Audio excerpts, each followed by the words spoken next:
The popularity of the science fiction films of the 1950s reflected America's growing fascination with not just space travel, but the growing notion that we may not be alone in the universe. Hollywood was quick to feed America's insatiable appetite for movies that would transport them beyond the stars to worlds unknown. But as the popularity of these movies grew, so did the number of independent producers who were eager to cash in on this new craze. Low-budget films that were quickly thrown together were flooding drive-ins everywhere.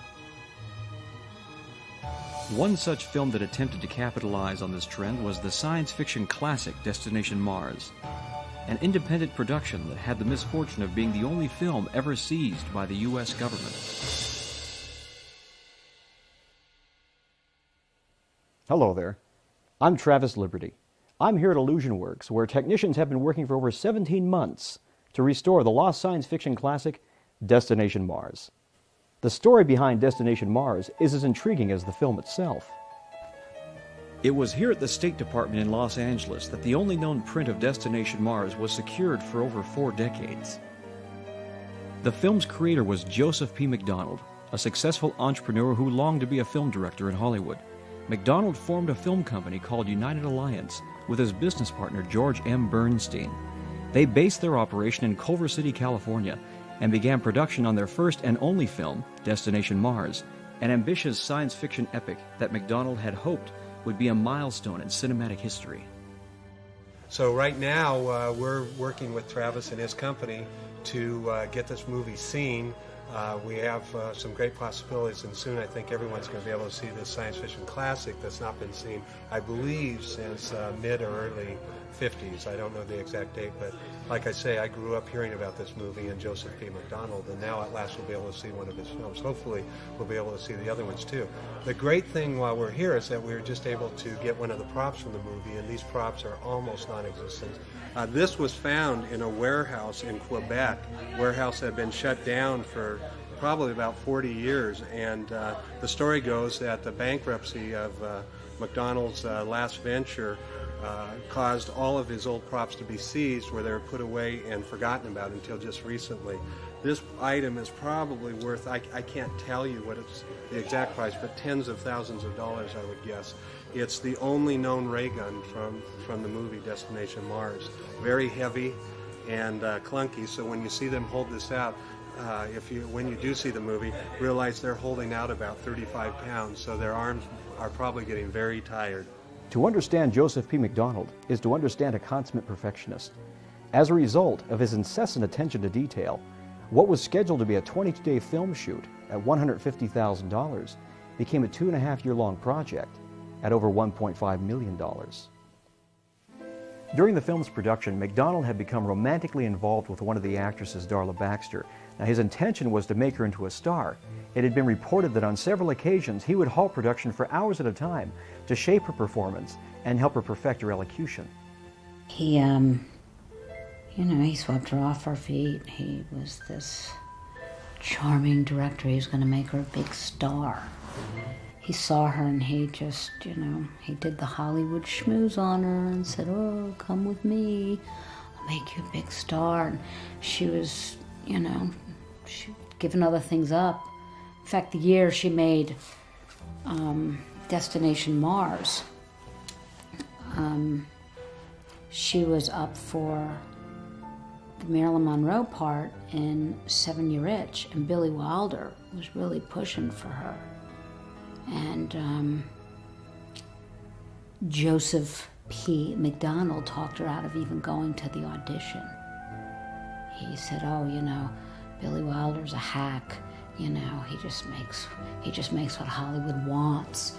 So she didn't go to the audition. She, made Destination Mars, and she was supposed to make, a ton more movies for him. And of course, that's when he screwed her, and everybody else. I mean, you know that story, what he did.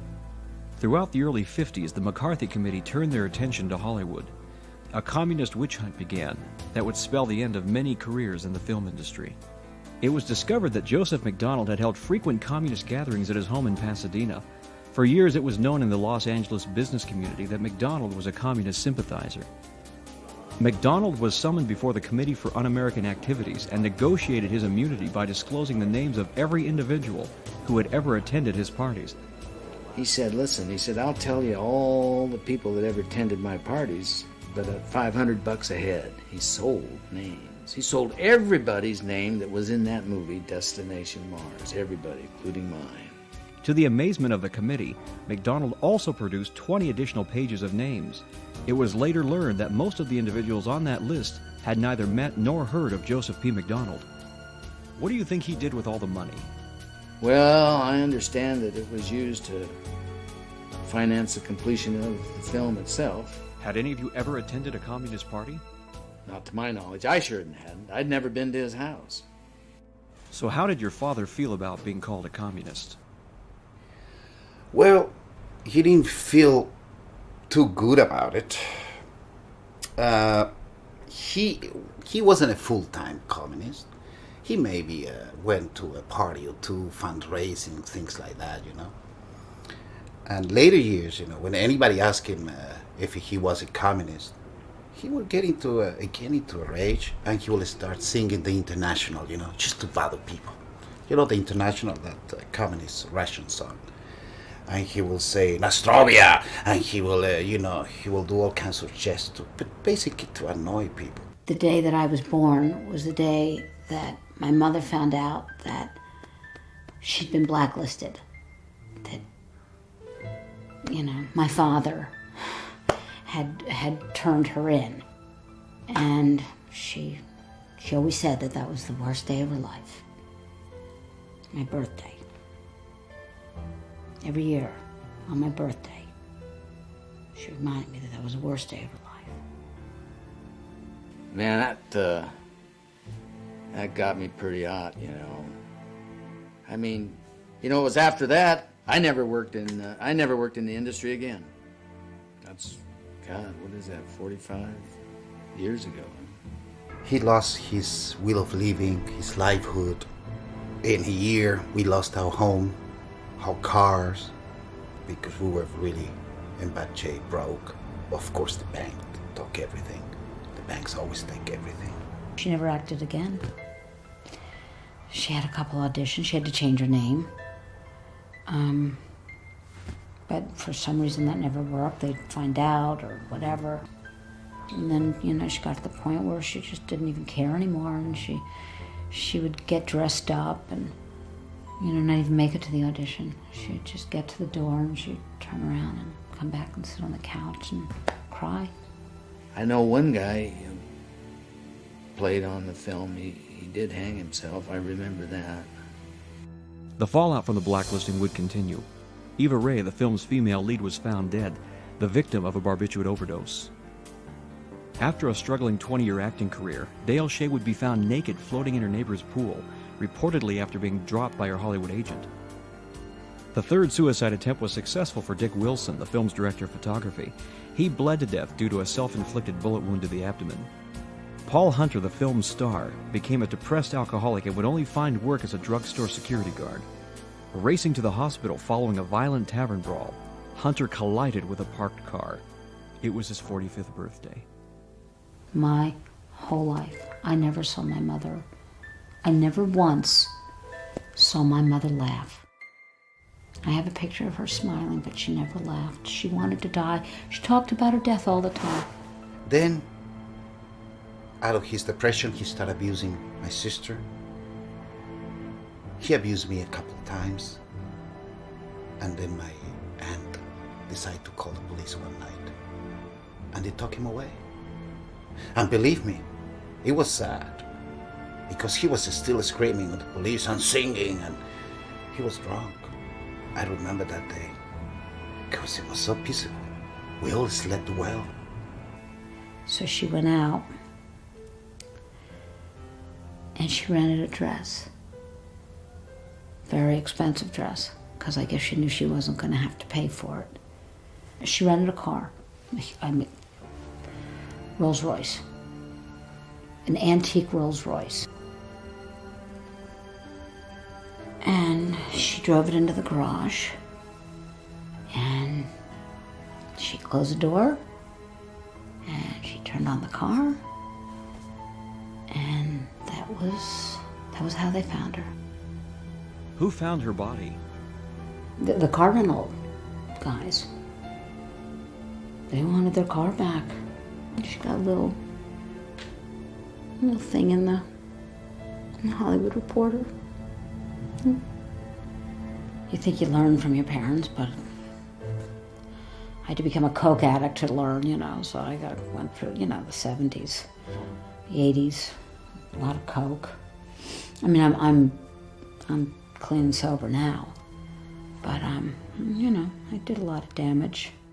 Upon completion of the film, the FBI seized the answer print due to its possible communist content and all the assets of the United Alliance.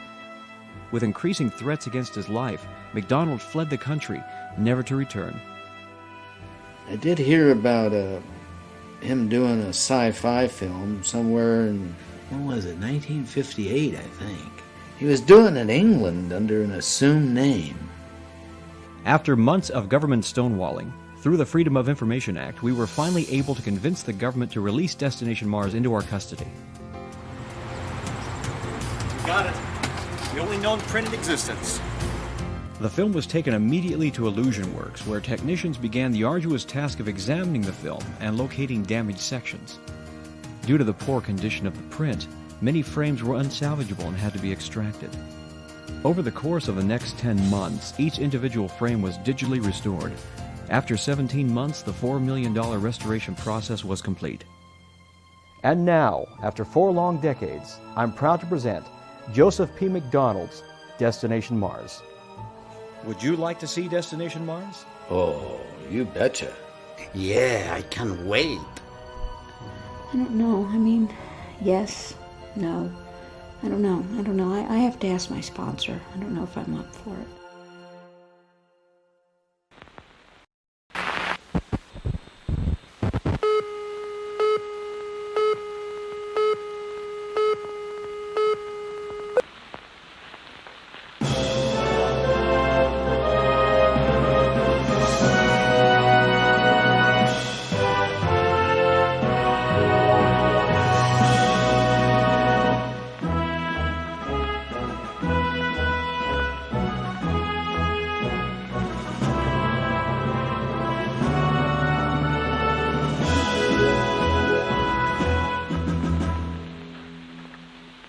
Earth, traveling at over 100,000 miles an hour, floating forever in this great vastness we call our galaxy. But it is this same galaxy that is home to many stars and planets just like Earth. So who are we to claim sole possession of life? Is man vain enough to think our planet is unique, or that no other planets may be home to intellectual beings?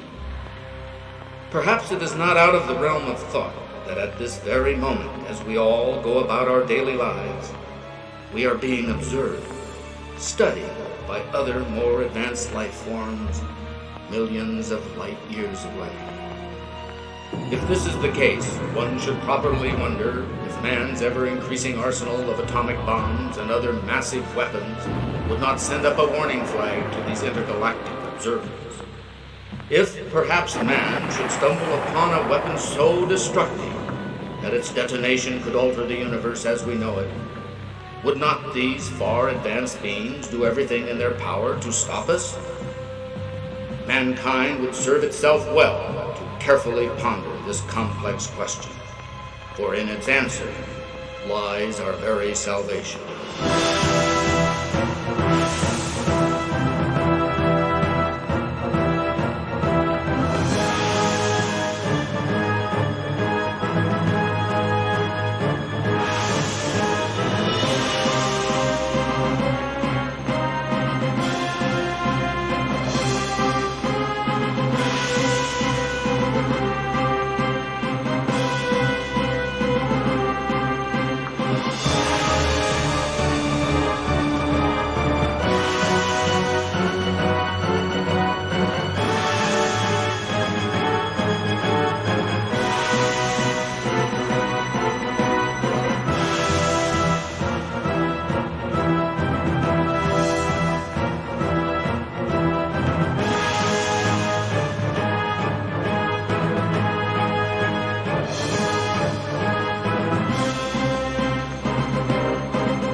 Ship 2X3 has been destroyed by a meteorite. Did the two aboard the ship warp into the demolecularization chamber?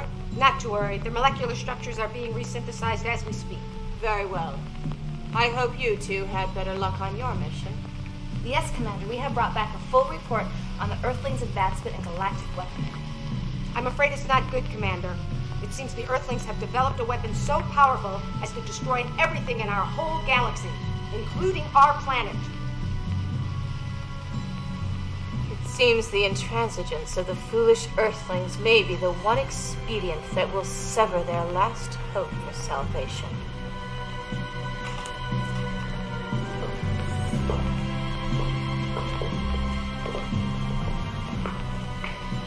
I have been dealing with the Earthlings for many years, from their conception to their post-evolutionary stages. It is this exhaustive study that has instigated what we call the Re-subjugation project. I'm afraid we are not familiar with that program, Commander. This process simply deals with the supplanting of the cerebrum's electrical impulses with stimuli made of tiny synthetic composites, which, when activated, subjugate the incapacitated Earthling. This mobile enigma, once innocuous, now becomes a mortiferous killing machine, controlled by our electron beams via their cerebrum. In essence, we as higher beings from planet Mars have usurped humans, inverting them into instruments of self-fortification, extensions of our weaponry of the most nefarious type, their own species.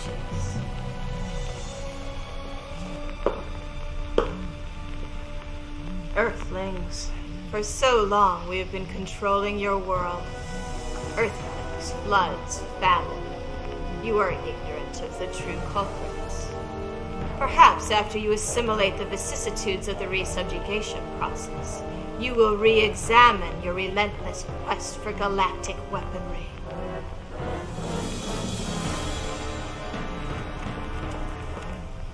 Tell me, Dulik, have you ever been to Earth? After 4 years of supervising Project Earth Patrol? Of course. Your next important mission will be to appropriate one of the Earthlings, then transport him back here to be utilized as a conduit for further discourse with the leaders of Earth.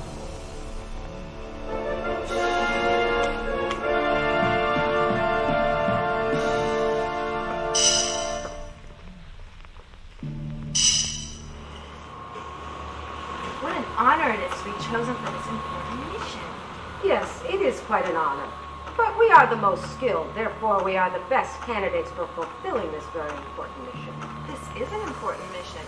The fate of the entire universe. Sometimes their methods of defense can be very dangerous. Your fears are grounded in reality, Boral. If need be, we will deal harshly with the humans.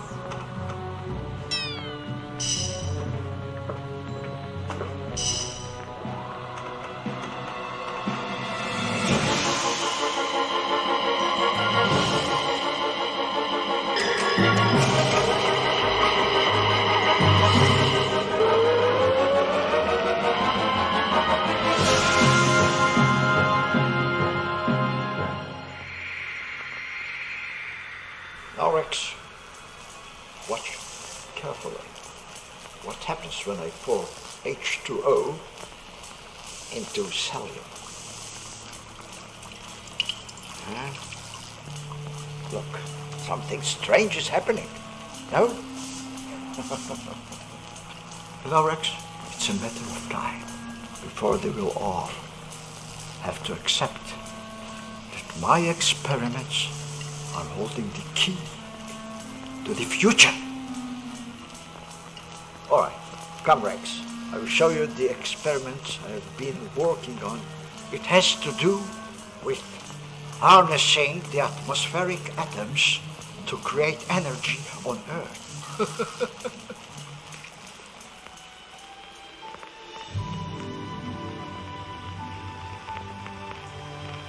So, what's a beautiful dish like you doing in a place like this? With a guy like me? I don't know. Maybe I should have my head examined. Yeah? And I know just the guy to do it. Oh, so you're a doctor now, huh? Sure. Doctor of romance. Well, it's going to take more than a little pillow talk and a picnic to get me to say I do. It is, huh? What about the champagne? It's almost $3 a bottle. Doctor of romance and a big spender. Maybe you are a catch after all. This is one fish that's not going to swim away.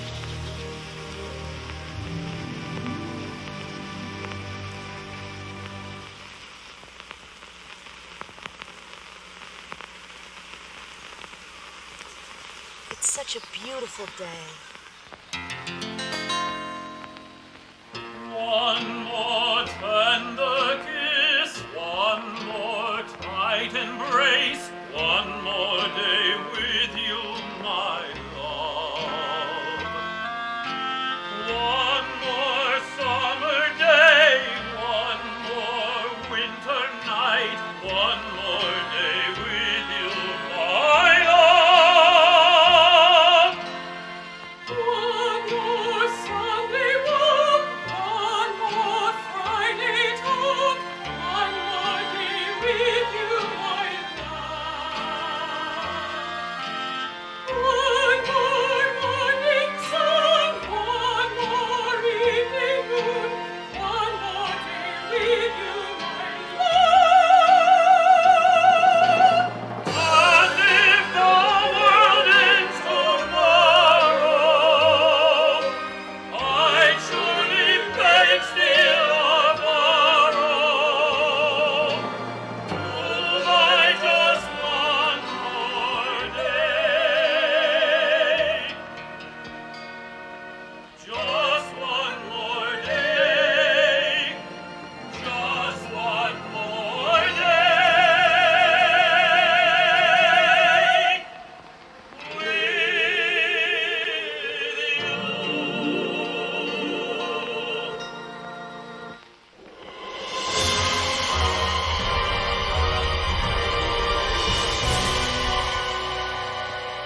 What in the world? I'm not sure.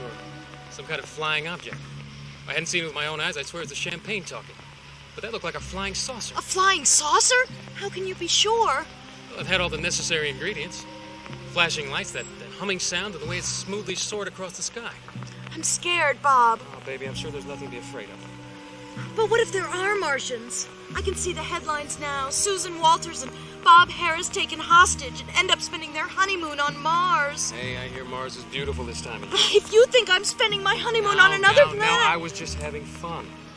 I'm sure whoever our celestial friends are, they've come in peace. I certainly hope so. Have they come in peace? Or do the Martians have another task in mind?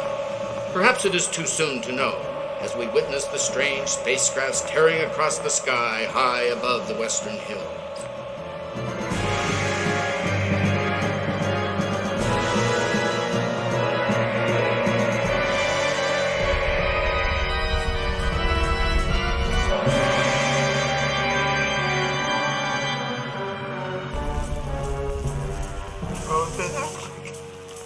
Is everything okay here? Look, young man, you will have to adjust to the crazy ways of Mother Nature, especially here in California. You see, all those floods and fires and earthquakes, they are all Mother Nature's tricky way to bring mankind on its knees. Yeah. Well, me being from Iowa, I think I prefer calamities such as when Obes has triplets. Wow, wow, wow. Or when the fox gets loose in the hen house. Great Scott! Look! The vial of the bromide spilled over the chromium chloride, and that created a flare-up. Look, fumes of the fat will rise up. They go directly to the path of the atmosphere X beam. It seems that the actual atmospheric atoms created by the atmosphere X are exploding, causing a chain reaction. In other words, if the bromide and the chromium chloride represented an extension of the atmosphere X gas, all atmospheric atoms would explode, destroying everything in its path. What we have discovered this afternoon, Rex, is the most powerful weapon ever devised by man. The weapon that actually vaporizes a planet's entire atmosphere, eradicating all life within it.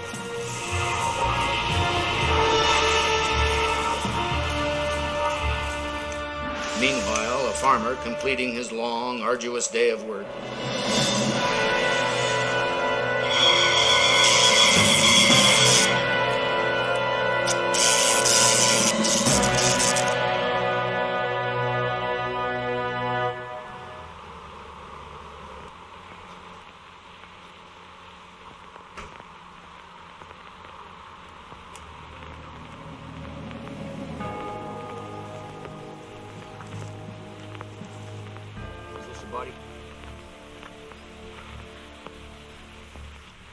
He's dead, all right. I'll bet my badge on it.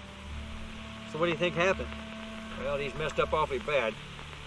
Whoever or whatever did this knew exactly what they were doing. There's not a drop of blood left in his entire body. What does it mean, Lieutenant? You remember all those reports last month about them flying saucers? Say, you don't think... Maybe I don't, maybe I do. The fact is, we've got a man dead here. Not just any man, a farmer. The backbone of America. And I'm standing here without a suspect. So if I look up there for an answer, maybe it's all I got to go on. But Lieutenant, flying saucers are old wives' tales, like the Easter Bunny or the Tooth Fairy. The horse's carriage? I see what you mean. The fact is, we're not overlooking anything on this one. It's all-nighters, boys, till we get this thing figured out. All-nighters? Gee whiz. Well, I'm going to my car and radio for backup. You boys stay put. Say, you think the lieutenant's right about them flying saucers?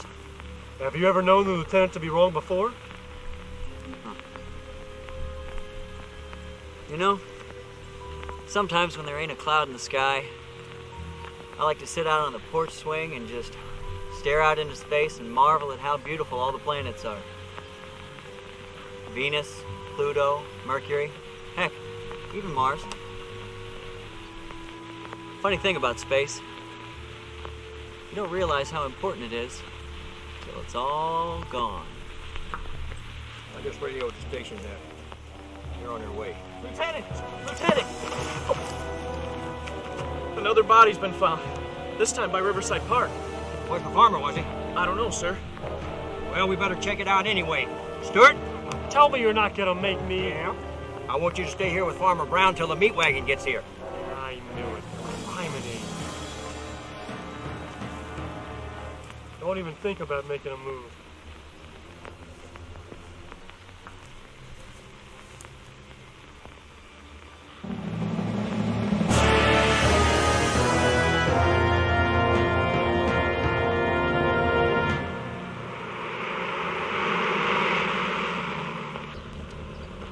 Can't keep quiet about this, Sue. I know, Bob, but what will everyone think of us? Right now, I wouldn't care if the whole doggone world thought we were off our rockers. We saw a flying saucer, and nothing could change that. Nothing. What if we weren't the only ones that saw that thing? Maybe the phones are ringing off the hook at the police station with calls from other witnesses. Sue, there's something I haven't told you. I think maybe you should know. What? What is it, Bob? It's silly, really. We have no secrets, Bob. Just tell me. Promise you won't laugh. Cross my heart and promise to love you even more than I do now. Oh, that sweet kid. So come on, tell me. What's the secret you've been hiding for so long? Well, I was about 5 or 6 years old at the time. I was asleep in my bed. And suddenly the whole room shook and everything lit up real bright.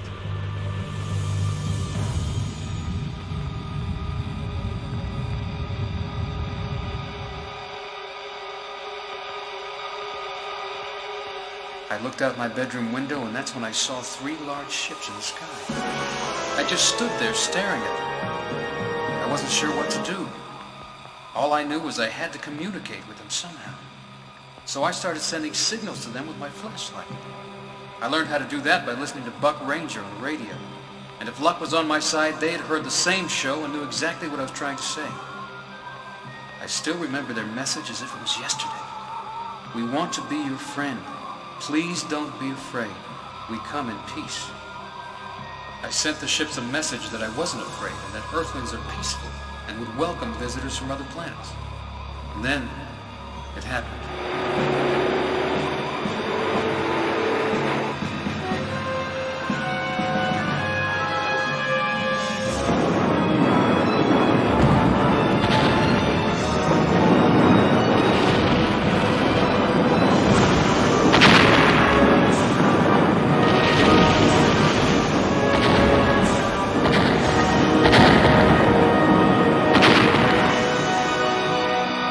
As I watched the ships disappear into the night, they sent one last message.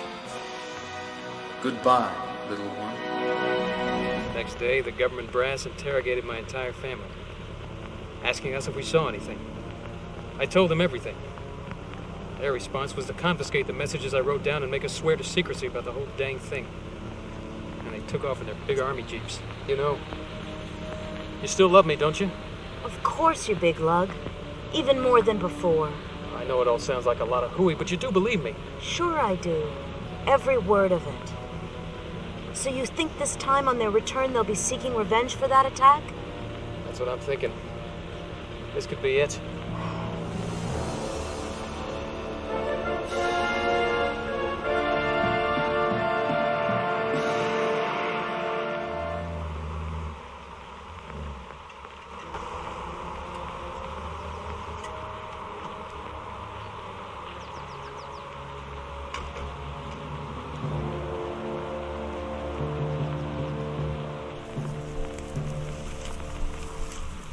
Body.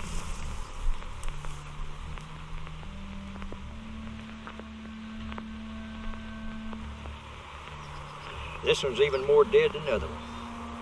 Check it out, Lieutenant. No blood anywhere. Just like the other one, completely dry blood. Say, this looks like Doc Laramie, the pharmacist. It is the doc. I don't like going out on a limb, gentlemen, but we got ourselves a real puzzler here. Is the meat wagon coming? Should be here any minute. It's a puzzler, all right, with none of the pieces fitting.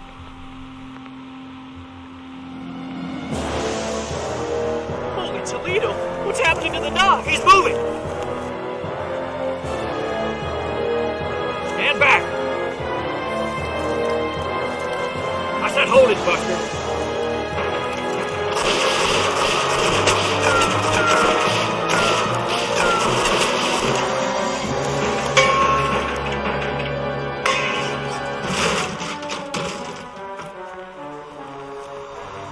Cricket, he was dead.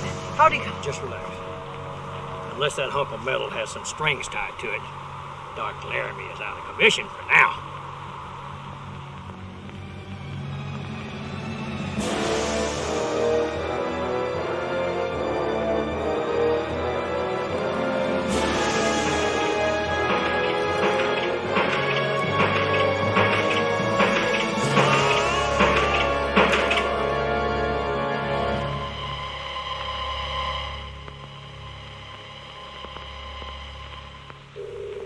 So far, so good. Soon we will have our first human hostage.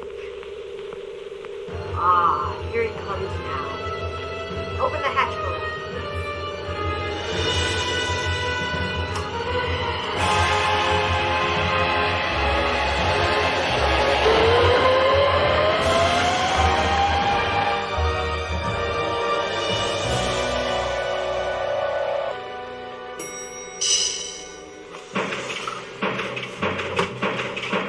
Hey, where am I? Hey, what's with all the bushy dames? Allow me to introduce myself. I am Lieutenant Dulac, and this is my assistant, Vorel. Hi. We are from Mars, a planet not unlike Earth. Although on Mars we have no wars, or even arguments. All our battles are fought up here, in the mine. Look, I'm a police officer. Now, I don't know what kind of crazy shenanigans you're all up to, but I'm gonna have to take you all downtown. Put the gun away, foolish Earthling. It will do you no good here, I can assure you. As much as I'd like to believe that, I'm still gonna have to take you all downtown. We are going on a little trip. You are under my control now. Won't you have a look?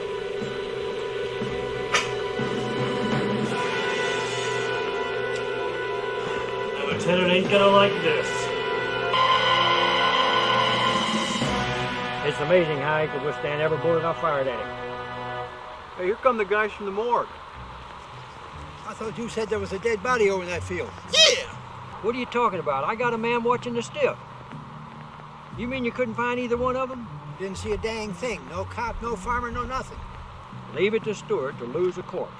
We better go see what happened to him. What about the dead body we're supposed to pick up here? Yeah. He's right here, but watch yourself. He's a live one. Holy mackerel, what is that? Ready, boy?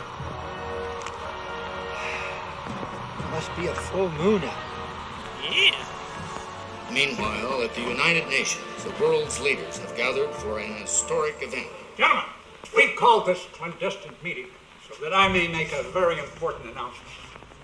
Now, as everyone knows, since the discovery of the atomic bomb, every nation has been in a race to learn the secret of this nuclear weapon.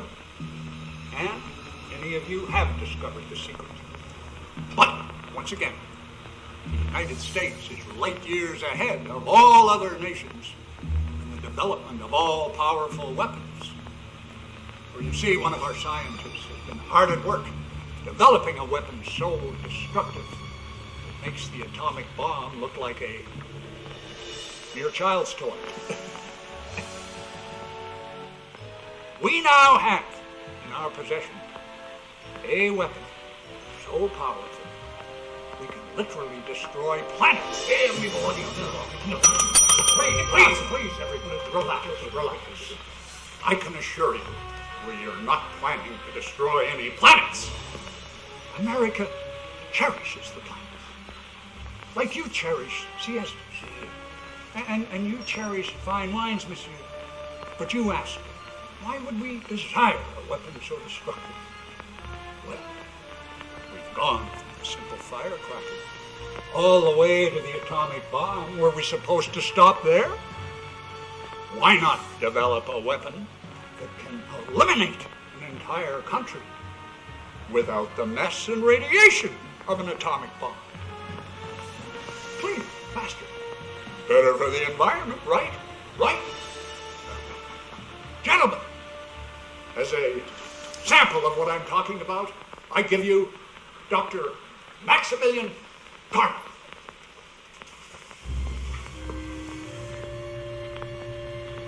Thank you, mon général.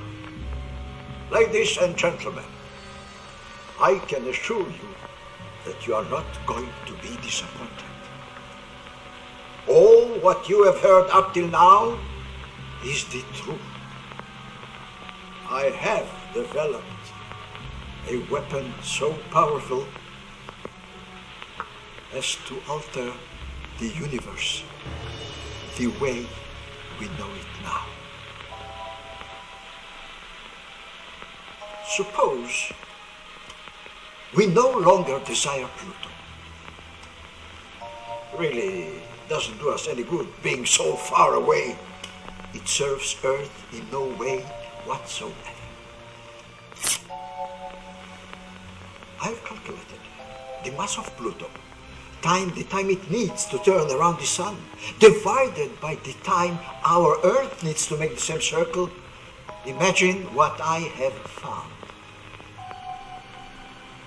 Without Pluto, we are going to have 36 hours days, 6 months of mild summer, 2 months winter tops. Without Pluto's magnetic pull, we are going to have longer years with weather extraordinary. It's no weapon powerful enough to destroy planets. It's crazy. Crazy? Was it crazy to create the atomic bomb? To destroy entire cities? But we did.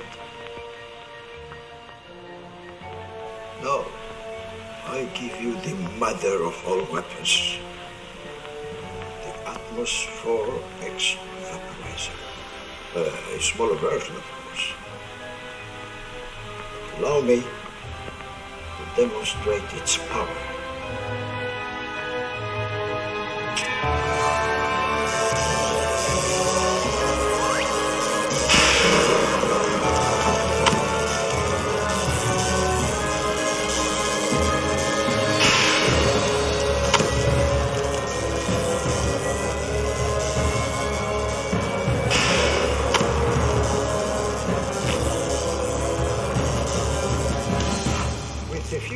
adjustments, we'll be able to use this gun for our own atmosphere. So, now you understand the power of the atmospheric vaporizer.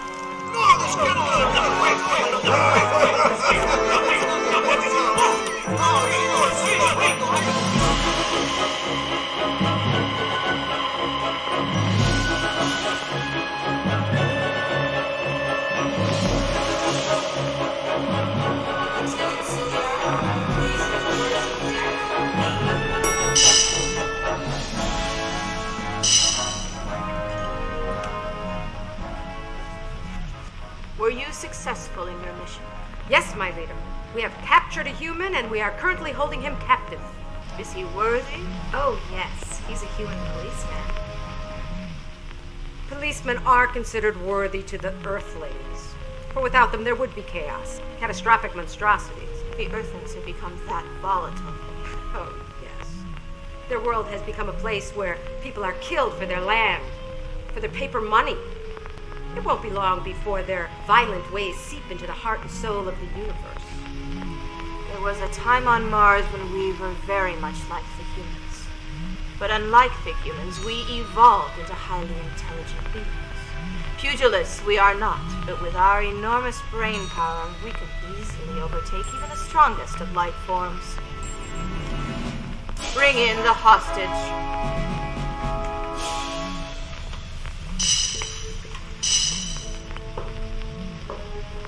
Is the farmer still under our control? Oh, yes, my leader. As long as we control the electrical impulses being sent to his cerebrum, he will be more than a little obsequious. Very well. But from what I know of farmers, they are capable of operating large machinery with no problem. Perhaps we should engage him until further notice.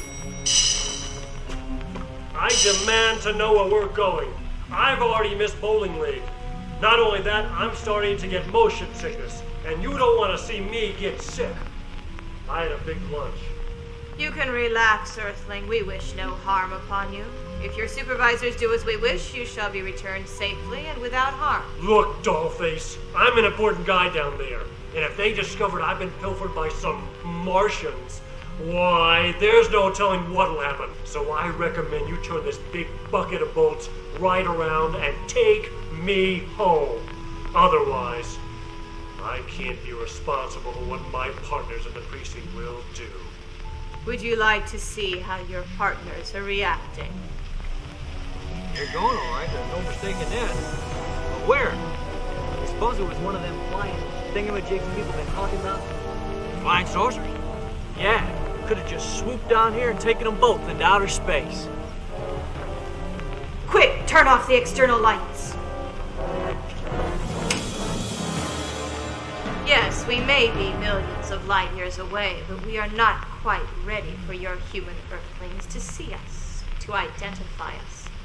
Not yet, anyway, as you shall see. Take this Earthling away for now. I've got a curfew. If I'm not home by midnight...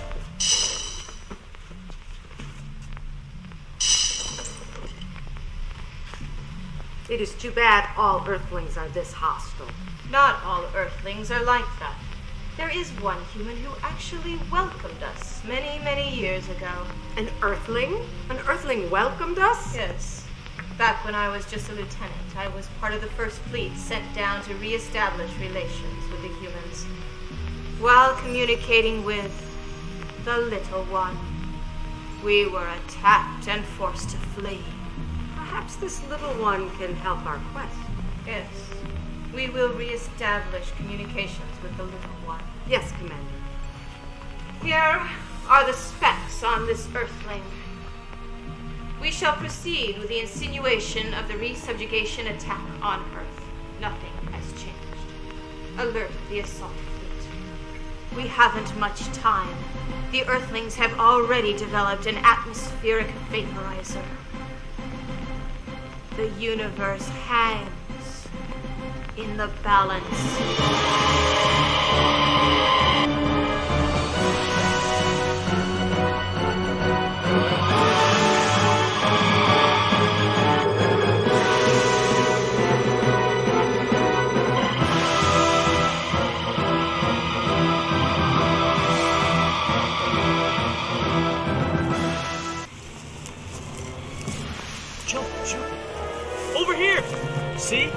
tracks. What do you make of it, Lieutenant? Their tracks, all right. There's no mistaking that. Judging by the size of them, whoever it is one mighty big joke. If my hunch is right, they'll lead us to our two little friends. What friends? Stuart, the dead farmer. Come on, let's go. You think our guns will do any good against Martians? My instincts tell me no, but I've been on the police force for over 35 years, and I have yet to see anything that can't be stopped by a bullet. True, these are aliens, but to them, we're aliens. If we as aliens can be stopped by bullets, I'm sure our foreign visitors won't have much luck either. Gee, never thought of it that way before. Guess that's why you're in charge.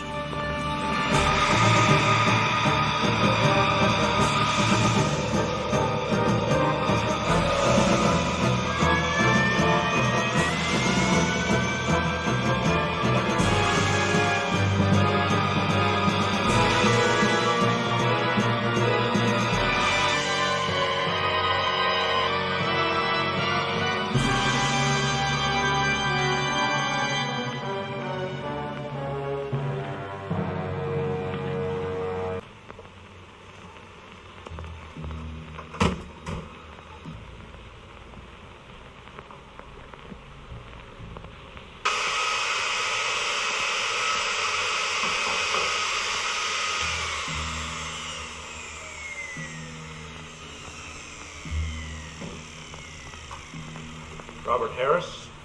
Why, yes. I'm Colonel Green. This is Corporal Smith. We'd like to have a word with you if we may. This is Sue. I'll get the coffee. Thank you. That was great.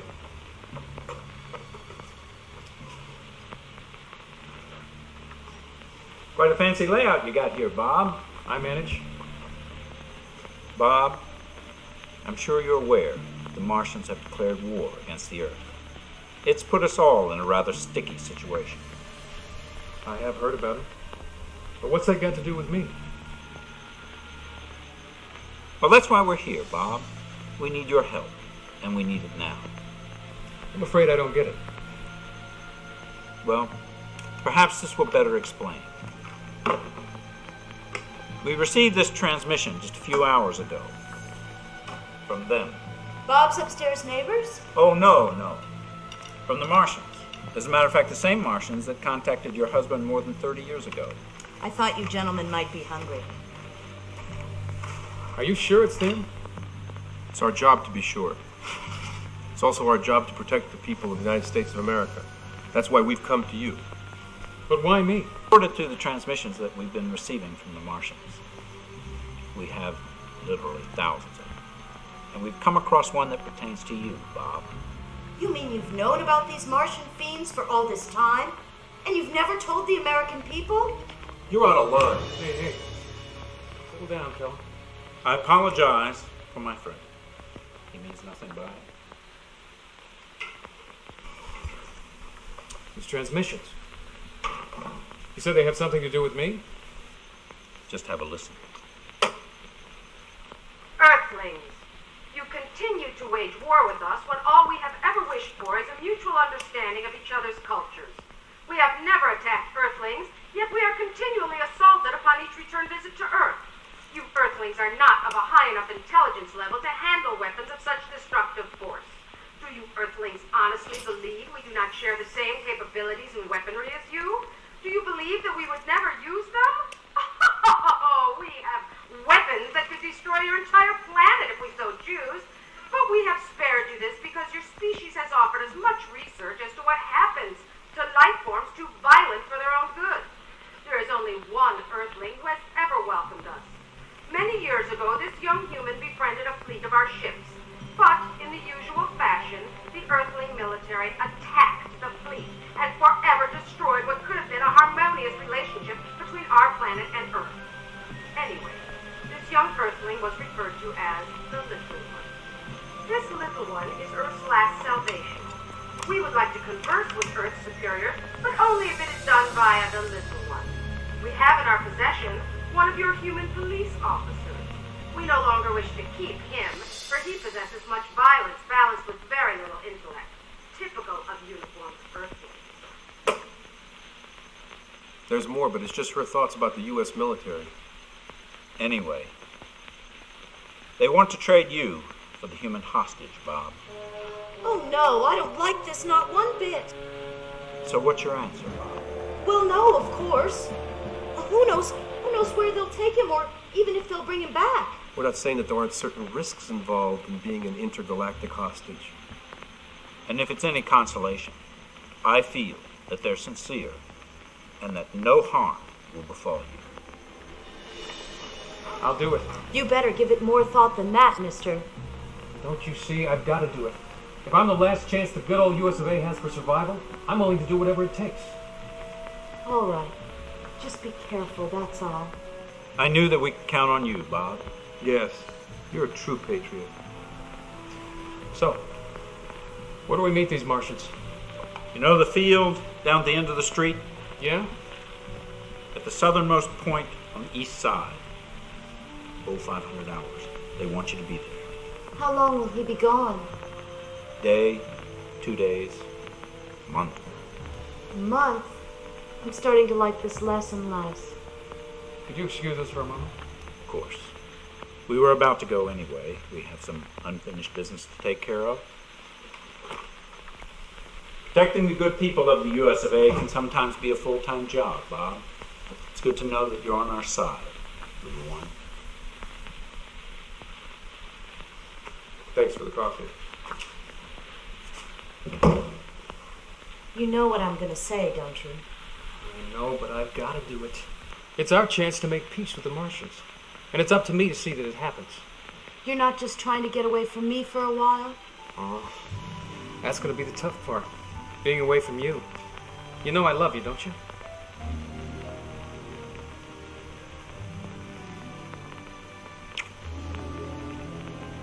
I don't know.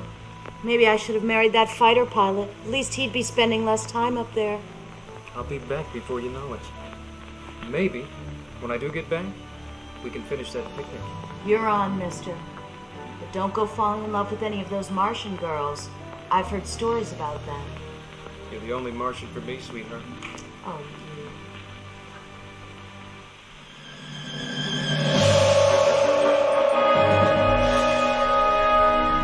Are you ready for your Earth mission? Yes, my leader.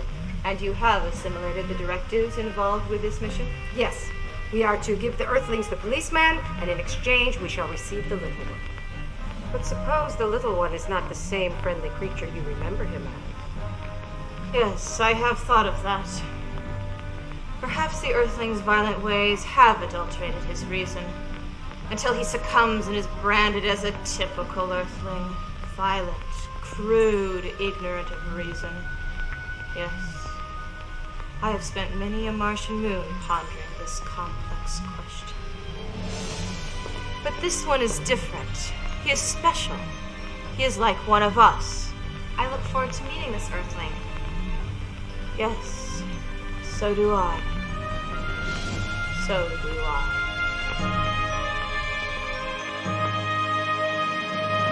The track stopped. I can see that. Something large and metallic was sitting here. You mean like a spaceship? Jeepers! Look at this. It looks like some sort of doohickey. See this plastic? Yeah. We haven't invented this kind of plastic yet. And look at this design. It looks like something from out of this world. Out of this world is right. What do? Well, we're going to wait right here.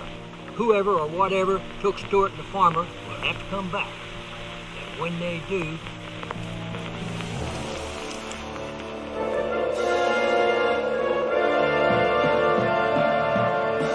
I'm starting to cramp up. I think I hear something. Just as I thought. There it is, and it's landing at the other end of the field. It's my guess they come back for more humans. Let's say we give them a welcoming party, precinct 11 style.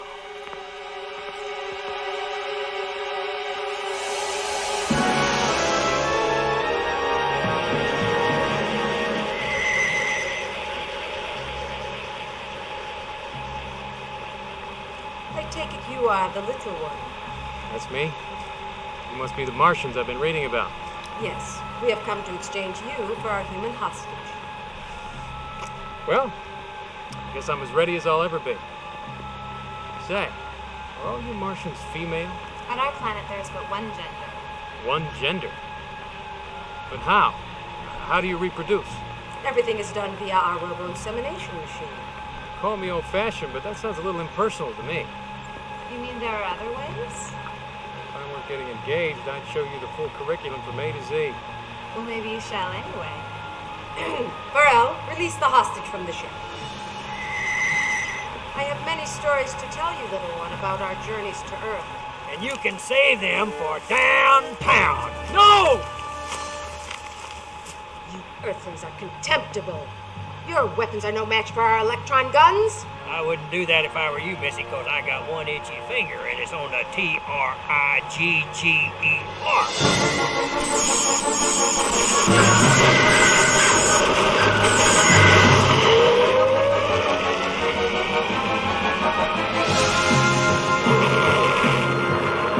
You know what you've done, you fool? They came in peace. Hey, I'm a lieutenant. Maybe you've had a bit too much to drink. I was sent by the U.S. military. They were supposed to exchange me for a human hostage they had. Save it for the boys downtown. Get him out of here. Those Martians still have Stewart. Stewart's a trained policeman. He can handle whatever torture they put him through due to his rigorous training.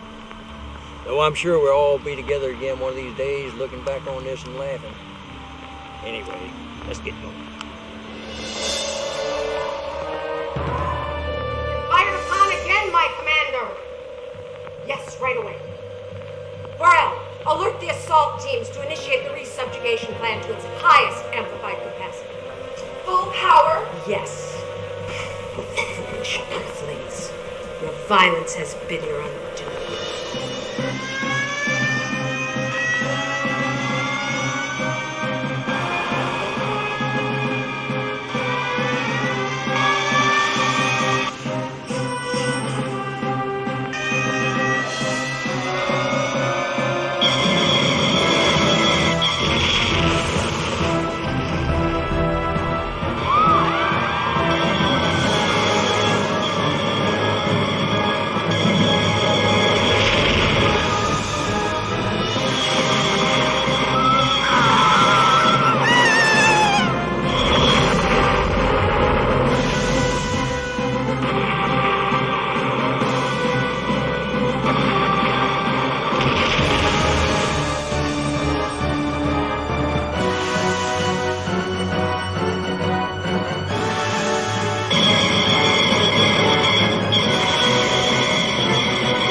like this is getting serious.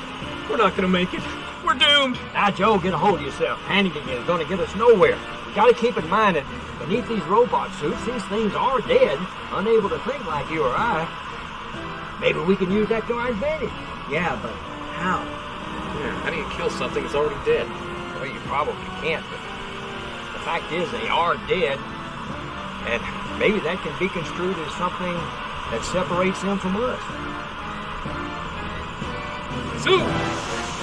Stop the car!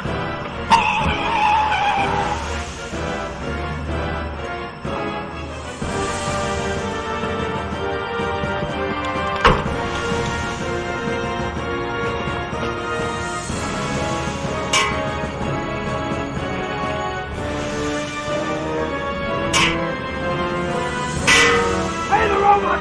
Let's go, guys!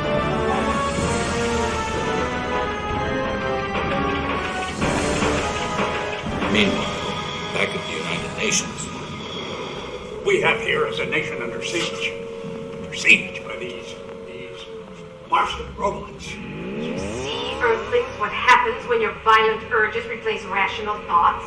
As the great leader of Mars once said, 1,000 thoughts of anger cannot wage war against one thought of reason. Your military is helpless against what is coming. What? You have fought your last war, Earthlings. About enough out of her.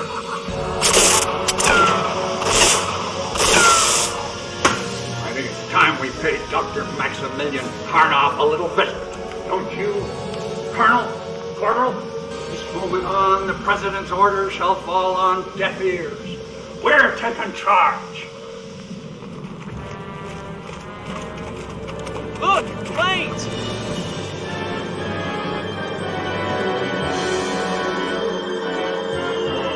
They're dropping atomic bombs. We better take cover.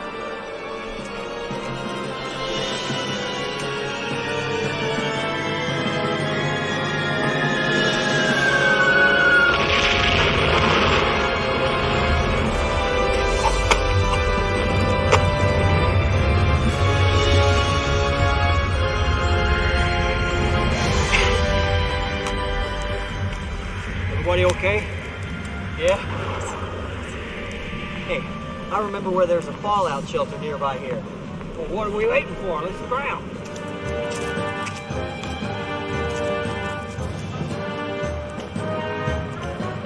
Lieutenant, Let's who go first?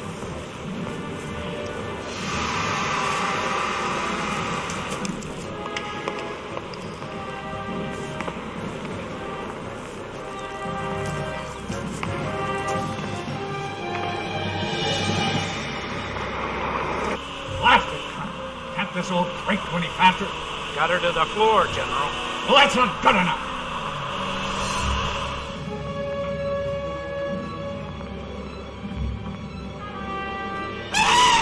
Say, what are you two doing in here? What do you think we're doing down here? We're hiding out from them there Martians. It's all right. They're obviously just as spooked as we are.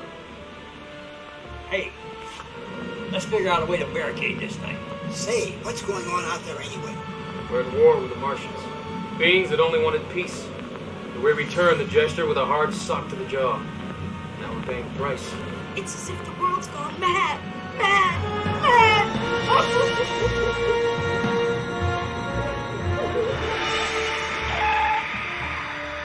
So is it true? The U.S. military requested your aid?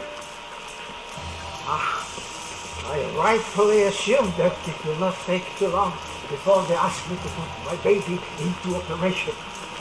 The power of the utmost whole X must be realized. That must be the military now. You know, they are coming to oversee the operation. You will excuse me, yes?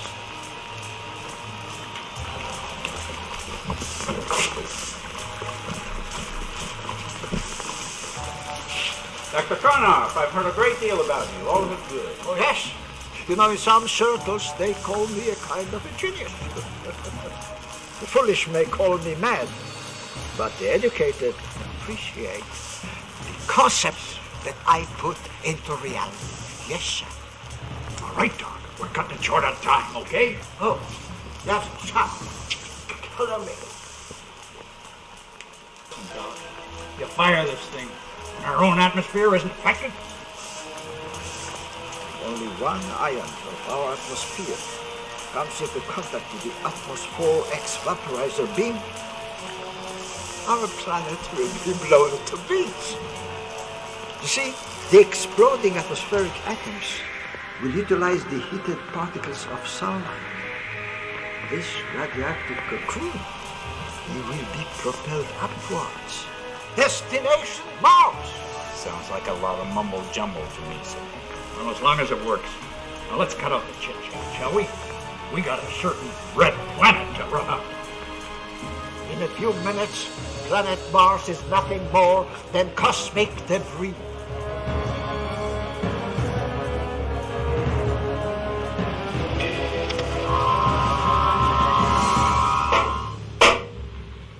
There, nobody gets in, nobody gets out. Whoa. What do you suppose all that commotion is? Sounds like explosions. Yeah, that would be my guess. You think we should take a look? I don't know if our boys used atomic bombs on those things. There's liable to be some radiation. I think it would be best for everyone if we waited a couple of hours.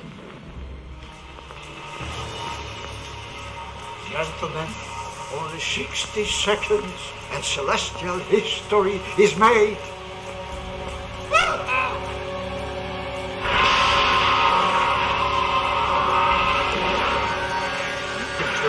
Gun off, Karnoff.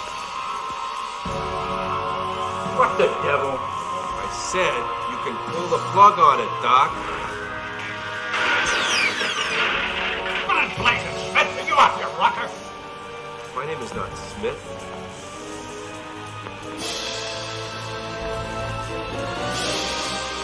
Holy mackerel! He's a she! One of those crazy Martian deans! My name is Celia, and I do not wish to induce harm on any of you. I am here to give you a final offer of peace between our worlds, to establish a ceasefire. Violence is not our way, humans. It is yours. We have only succumbed to it as a means to appropriate our superior imperium to your primal state of evolution. Look, we can talk like adults here. But first, how about putting down that pop gun? We won't try and adopt. Very well, human. I shall inform my leader of your willingness for a diplomatic conference between our peoples. This is Celia to Commander Ristel, over. This is Celia to Commander Ristel, over. Too bad, dollface.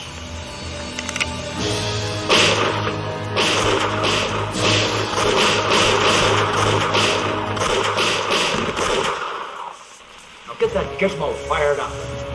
Let's rush, yes,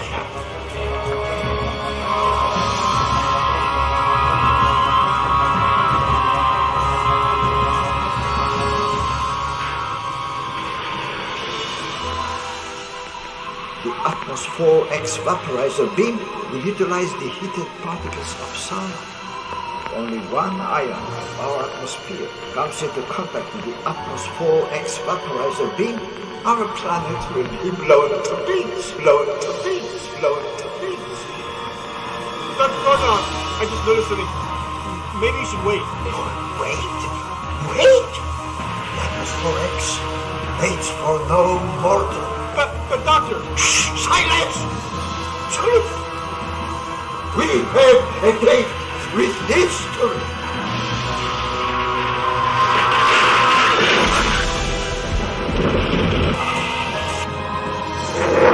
Yes! Soon it will reach its destination. Done it! Beat. Well, now let's not go and break out the champagne quite yet, Colonel.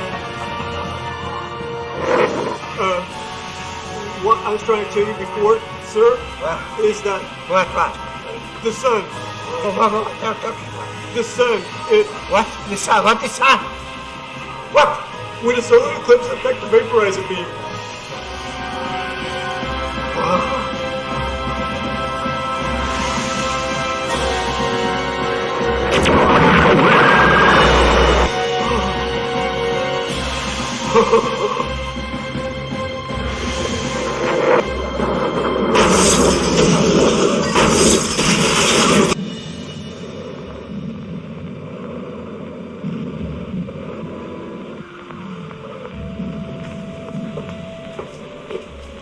Scared, huh? Wanted everything to be perfect. Thought we'd get married, a couple of kids, live in the country, get away from the craziness of the city. Everything was going to be so perfect. But now look at us. Stuck here in this dirty bomb shelter. Surrounded by strangers. Some fiancé, huh? Now you listen here, Mr. Harris. It doesn't matter where we are or who we're with, as long as we're together. I wouldn't want to be any place else on this crazy planet than right here with you. You really are wonderful, Susan Walters.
Get what's coming to them.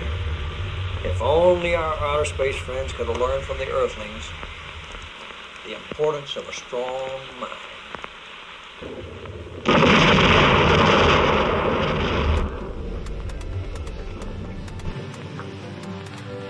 Finally, the universe will no longer remain paralyzed by the unbridled, violent urges of the headstrong Earthlings. It is fortunate we retrieved our assault team in time. Celia was not so lucky. Her bravery and fortitude will not be forgotten. So, Commander, what is your wish for the two captive Earthlings? Ah, yes. The farmer and the policeman. They shall make fine specimens for our observational laboratories on Mars. The last vestiges of an over-violent species. A species which evolved too fast and too powerful for its own good. I have studied the Earthlings for many eons, from their pre-evolutionary stages to this, their final hour. And it is this gain in knowledge which has enabled all other planetary civilizations the proper tools for adopting indomitable minds. Minds forged of thought and reason, rather than brutish impulse. It was only a matter of time until they stumbled upon an atmospheric vaporizer. But what the foolish Earthlings did not surmise is our power in controlling their world. From their floods, to their fires, to their earthquakes, and even to their solar eclipses. They were not capable of controlling such a violent weapon. Yes. We shall return to Mars, and for now the universe remains secure. But only until the next race of violent species emerges. Set the controls for Mars, Burrell. We're going home.